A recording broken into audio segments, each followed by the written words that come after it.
This weekend, the campaigning is intensifying with the crucial midterm elections just over 2 weeks away. It's one of the big topics on today's Face the Nation, and moderator Margaret Brennan joins us now with a preview. Good morning, Margaret. It's great to have you this morning. Why don't you tell us who's coming on the show today?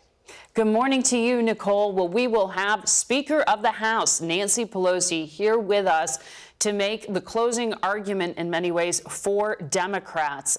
She is going to have to explain to many Democrats how to do what she says is still possible, and that is to have Democrats maintain control of the House. As you know, CBS News estimates project that Republicans will take the majority and that they will have about 224 seats, 6 more than needed to establish control. So we will hear from her what she thinks is still possible, and we'll also dig into some key health information you need to know about. Here in the District of Columbia and the surrounding areas, pediatric wards are overwhelmed by the number of infections from RSV, a respiratory virus. We're going to speak to Dr.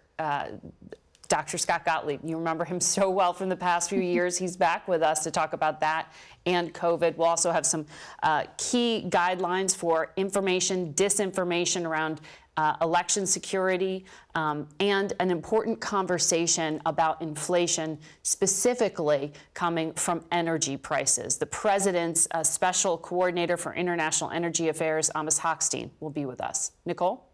Yeah, Margaret, I want to ask you more about the election. What do you think Democrats will do in the next 16 days to prevent that and try to prevent the GOP takeover in the House? What are your thoughts on that?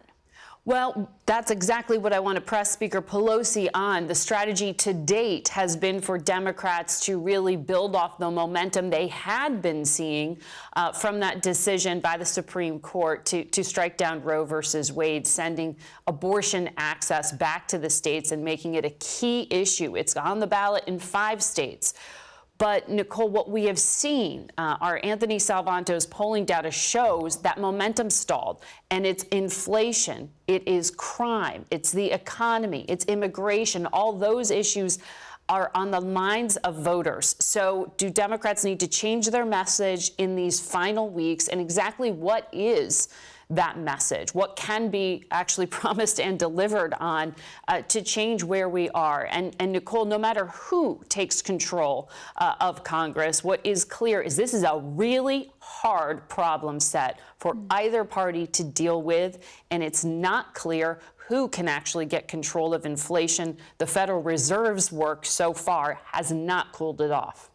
A lot to talk about on your show today. Margaret, I do want to ask you, too. I know we were just saying RSV, that respiratory virus. It's been a big talker this past week. You probably know many local hospitals are short on the child ICU beds. So yes. I know you're talking to the doctor this morning. You know, what is his thoughts on how to keep families safe with this?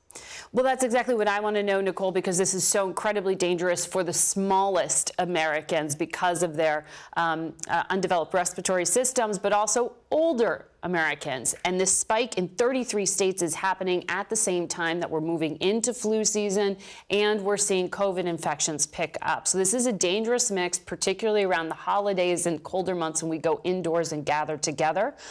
Dr. Gottlieb is going to give us some tips on that, but also how to think about protecting your family. For adults, the White House says you need to go out and get that COVID booster shot by Halloween. So at least on that, we have a date. We'll ask Dr. Gottlieb if he agrees with the timeline. Good to know, Margaret. Thank you, especially with the holidays right around the corner. We'll be watching Face the Nation airs right here at 10:30 this morning.